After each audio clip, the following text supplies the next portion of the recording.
Pandian store சீரியல்ல today எபிசோட்ல நம்ம அரசி இருந்துட்டு சரவணன் கிட்ட உட்காந்து அழுந்துக்கிட்டே இருக்காங்க.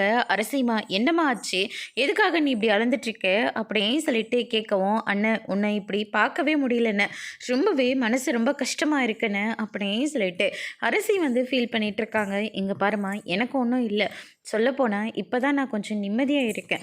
அண்ணன் கொஞ்சம் தனியாக இருக்கணும்னு ஆசைப்பட்றேன். வெளியே அம்மா தனியாக தானே இருக்காங்க, நீ அம்மா கிட்ட போறியா அப்படின்னு சொல்லிட்டு கேட்குறாங்க. அண்ணன் என்னென்ன சொல்கிறேன், நான் உன் கூட இருக்கேன்னு. இல்லைடா, அண்ணன் கொஞ்சம் தனியாக இருக்கணும்னு ஆசைப்பட்றேன்டா, ப்ளீஸ்டா அப்படின்ற மாதிரி சொல்கிறாங்க. சரிங்கண்ணே அப்படின்னு சொல்லிட்டு, நீ ஓகே தானேண்ணே, நான் ஓகே தான்டா, எனக்கு எந்த பிரச்சனையும் இல்லை, நான் நல்லா தான் இருக்கேன் அப்படின்ற மாதிரி சொல்லிடுறாங்க. அதனால் அரசு இருந்துட்டு வெளியில் செந்தில் கிட்டே போயிட்டு உட்காந்துக்கிறாங்க. அங்கேயும் உட்காந்து அழுந்துக்கிட்டே இருக்காங்க. செந்தில் ரொம்பவே ஃபீல் பண்ணுறாங்க. அரசிமா என்னமாச்சு, எதுக்காக இப்படி அழுந்துட்டுருக்க அப்படின்னு சொல்லிட்டு கேட்கவும், இந்த வீடு ரொம்பவே சந்தோஷமாக இருந்த வீடுன்னு, எப்போ நான் ஒரு பிரச்சனையை கொண்டு வந்தனோ அப்போ இருந்து ஒவ்வொருத்தராக மாற்றி மாற்றி இந்த வீட்டில் பிரச்சனை மட்டும்தானே பண்ணிக்கிட்டு இருக்கோம். முதல்லன்னா இப்போ அடுத்துதான் நீ கொஞ்ச நாள் வீட்டை விட்டு வெளியே போயிட்டேன்னு சொல்லி அது எல்லாரும் நினச்சிக்கிட்டு வருத்தமாக இருந்தாங்க.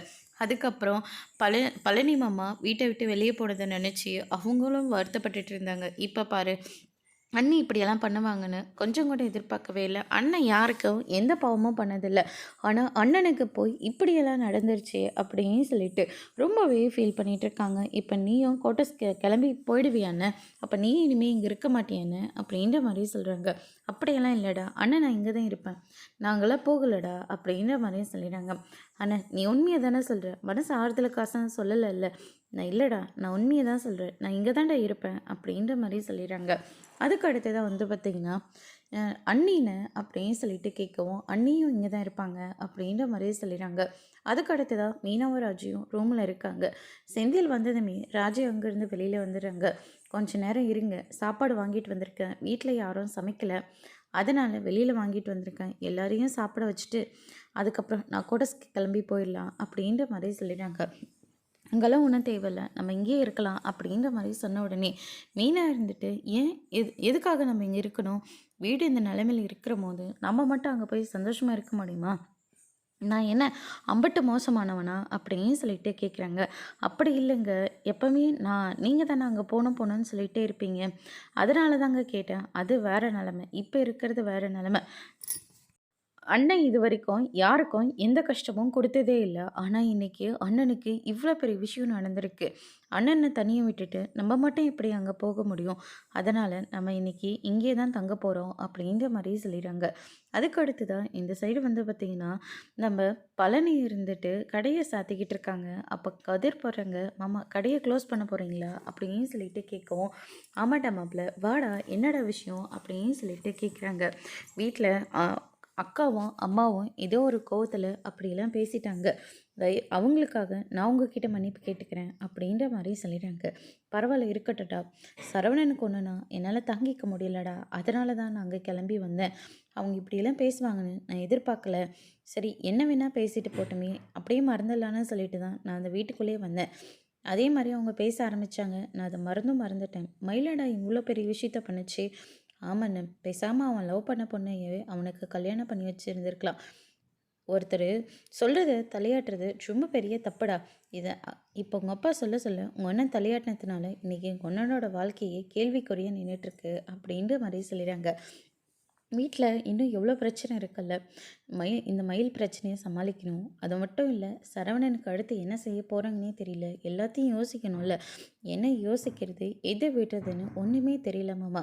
அண்ணனை இது வரைக்கும் யாருக்கும் எந்த பாவமும் செஞ்சது கிடையாது, அதே மாதிரி ஒரு சின்னதாக மன கஷ்டம் கூட வந்துடக்கூடாது நம்மளாலன்னு சொல்லிட்டு ஒவ்வொன்றும் பார்த்து பார்த்து செய்யும். ஏன் யார்கிட்டையும் எந்த கஷ்டமும் சொல்லவே சொல்லாத அந்த அண்ணன், ஆனால் அவருக்கு போய் இப்படியெல்லாம் நடந்திருக்கே அப்படின்னு சொல்லிட்டு ரொம்பவே வருத்தப்பட்டுட்ருக்காங்க. ஆனால் மயில் இப்படியெல்லாம் பண்ணுவாங்கன்னு நான் கொஞ்சம் கூட எதிர்பார்க்கவே இல்லை அப்படின்னு சொல்லிட்டு பழனியும் ரொம்பவே வருத்தப்பட்டுட்ருக்காங்க. அதுக்கு அடுத்ததாக இந்த சைட் பார்த்திங்கன்னா, நம்ம மயிலை சாப்பிட சொல்கிறாங்க. மயில் இருந்துட்டு வேண்டாம் அப்படின்ற மாதிரி சொல்லிடுறாங்க. எம்பிட்ட நேரம் தான் கான் இப்படியே உட்காந்து அழுந்துக்கிட்டு இருப்ப அப்படின்னு சொல்லிட்டு கேட்கவும், வேறு என்ன பண்ண சொல்கிற, அழுறதை தவிர என்னால் என்ன பண்ண முடியும், அந்த வீட்டுக்காக நான் எவ்வளவோ பண்ணேன், இப்போ அந்த வீட்டாளுங்களே என்னை கழுத்தை பிடிச்சி வெளியே தள்ளாத குறையா வெளியே போக சொல்லிட்டாங்க, என்ன பண்ண போகிறேன்னு எனக்கே ஒன்றும் தெரியல அப்படின்னு சொல்லிட்டு, ஆனால் இந்த வீட்டில் இருக்கிறவங்க பேச்சை மட்டும் நீ கேட்டவே கேட்டுறாத அப்படின்ற மாதிரியே சொல்லிடுறாங்க. அதுக்கு அடுத்ததாக நம்ம பாக்கியம் இருந்துட்டு குழலி பேசினது, பாண்டியன் பேசினதுன்னு சொல்லிட்டு ஒவ்வொன்றா யோசிக்க ஆரம்பிக்கிறாங்க. நான் என்ன வேணும்ன்ட்டா போய் சொன்னேன், ஏதோ என் நிலமை அப்படி, அதுக்காக நான் என்ன அம்பட்ட மோசமானவள என்ன அப்படின்னு சொல்லிட்டு பாக்கியம் இருந்துட்டு ரொம்பவே ஃபீல் பண்ணிகிட்டு இருக்காங்க. அதுக்கு அடுத்ததாக நம்ம மயிலை சாப்பிட சொன்னபோது எனக்கு சாப்பாடெல்லாம் வேண்டாம் அப்படின்ற மாதிரி சொல்லிடுறாங்க. ஏன் சாப்பிட வேண்டாம்னு சொல்லிட்டு இருக்கேன், வேண்டாம் விட்டுறேன், நான் கொஞ்ச நேரம் தனியாக இருக்கணும்னு நினைக்கிறேன், என்னை தனியாக விடுங்க அப்படின்ற மாதிரியே சொல்கிறாங்க. அப்படியெல்லாம் உன்னை தனியாக விட முடியாது, உனக்கு என்ன பிரச்சனை, வா முதல்ல சாப்பிடு, நேற்று சாப்பிட்டதா இல்லை அதுக்கு முந்தா நாள் சாப்பிட்டதா, எப்படி நீ சாப்பிட்ட, வந்து சாப்பிட்றே, ஏந்தி வயிற்ற காயப்பட்டுருக்க அப்படின்ற மாதிரி சொல்கிறாங்க. விடுமா தயவு செஞ்சு, என்ன உன்னால தான் என் வாழ்க்கையே இப்படி ஆயிடுச்சு அப்படின்னு சொல்லிட்டு ரொம்பவே ஃபீல் பண்ணிகிட்ருக்காங்க. அதுக்கடுத்து தான் வந்து பார்த்திங்கன்னா, ஏண்டி இப்படியெல்லாம் பேசுகிறேன், நான் என்ன பண்ணேன் அப்படின்னு சொல்லிட்டு கேட்கவும், அதுக்கு அடுத்ததான் என்னம்மா பண்ணலை, அப்போவே நான் சொன்னேன் பொய் சொல்லி கல்யாணம் பண்ண வேண்டாம், அது வாழ்க்கையை அழிச்சிடும்னு நான் சொன்னேன், நான் சொன்ன மாதிரியே நடந்துருச்சேன். நான் அப்போ ஊருக்காரங்க சொல்லுவாங்க, தங்கச்சியோட வாழ்க்கை என்ன ஆகுதுன்னு சொல்லியே என்னை இப்படி கல்யாணம் பண்ணி வச்சுட்டேன். ஆனால் அந்த மனுஷனுக்காக நான் எவ்வளவோ விஷயங்களை பண்ணேன். கடைசியில் நான் பொய் சொன்னதை காரணத்தை வச்சு என்னை வீட்டை விட்டு வெளியே துரத்தி விட்டுட்டாங்க. உன்னோட பேச்சை கேட்டதுனால தான் எனக்கு இந்த நிலைமை. நான் என்னடி பண்ணேன், என்னம்மா நீ பண்ணாமல் விட்டுட்ட அப்படின்னு சொல்லிட்டு மயில் வந்து பயங்கரமாக பேசிக்கிட்டு இருக்காங்க. இங்கே பாருடி, உன் வாழ்க்கையை ஒன்றும் உன் அம்மா ஒன்றும் அப்படியே விட்டுட்டு போகிறது கிடையாது. எப்பாடுபட்டாவது உன்னை நான் அந்த வீட்டில் சேர்த்துறேன். வேண்டாமா, தயவு செஞ்சு வேண்டவே வேண்டாம், நான் இப்படி கூட இருந்துடுறேன். என்னை மட்டும் மறுபடியும் பாலங்குளத்தில் தள்ளலான்னு மட்டும் நினைக்கவே நினைக்காத அப்படின்ற மாதிரி சொல்லிடுறாங்க. தயவு செஞ்சு நீங்கள் வெளியில் போங்கம்மா, நான் தனியாக இருக்கோன்னு நினைக்கிறேன், நான் என் வீட்டுக்கும் போய் சேரணும் அப்படின்னு சொல்லிட்டு மயில் வந்து சொல்லிடுறாங்க. அதுக்கடுத்து தான் வந்து பார்த்திங்கன்னா, நீங்கள் போங்கம்மா, நான் அக்காவை பார்த்துக்கிறேன் அப்படின்னு சொல்லிட்டு சுடர் இருந்துட்டு அவங்க 2 பேர்த்தையும் வெளியே போக சொல்கிறாங்க. அக்கா அப்படின்ற மாதிரி சொல்கிறாங்க. இங்கே பாரு சுடர், அப்பா அம்மா பேச்சை கேட்கலாம், தப்பு இல்லை, ஆனால் இப்படிப்பட்ட அம்மா அப்பா பேச்சை கேட்கவே கேட்கக்கூடாது. இல்லைன்னா கூட உன்னை நம்பி எவன் வரானோ அவனை பார்த்து கல்யாணம் பண்ணிக்கோ. இப்படி பொய் சொல்லிடலாம், அந்த கல்யாணமே உனக்கு தேவையில்லை, சரிக்கா, நான் எந்த தப்பும் பண்ண மாட்டேன் அப்படின்னு சொல்லிட்டு சுடர் இருந்துட்டு ஒரு வழியாக மயிலை வந்து சமாதானம் பண்ணுறாங்க. அதுக்கடுத்து தான் இந்த பக்கம் வந்து பார்த்திங்கன்னா, கோமதி இருந்துட்டு ராஜுக்கிட்டேயும் மயில்கிட்டையும் நீங்கள் ஏதாவது பொய் சொல்லியிருக்கீங்களாடி அப்படின்னு சொல்லிட்டு கேட்கவும், அத்தை என்ன சொல்கிறீங்க, இல்லை மயில் பொய் சொன்ன மாதிரி நீங்கள் ஏதாவது பொய் சொல்லியிருக்கீங்களா, அவன் டிகிரி படிச்சிருக்கேன், வயசு எல்லாத்தையும் மறைச்சா இல்லை, அதனால தான் உங்களை கேட்குறேன், நீங்கள் உண்மையாகவே கவர்மெண்ட் வேலை தானே மெயினாக செய்கிறேன்.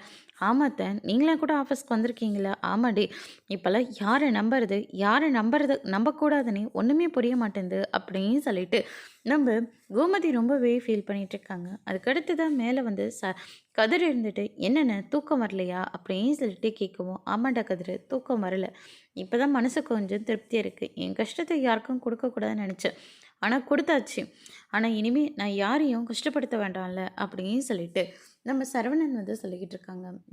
நீ இம்மட்டு நல்லவனாக இருக்கேனே, உனக்கு போய் இப்படியெல்லாம் நடக்கணுமா அப்படின்னு சொல்லிட்டு கதிரும் செந்திலும் ஒரு பக்கம் ரொம்பவே ஃபீல் பண்ணுறாங்க. கோமதி வெளியே பேசிகிட்டு இருக்கிறதெல்லாம் கேட்டோன்னே பாண்டியனும் ரொம்பவே வருத்தப்படுறாரு.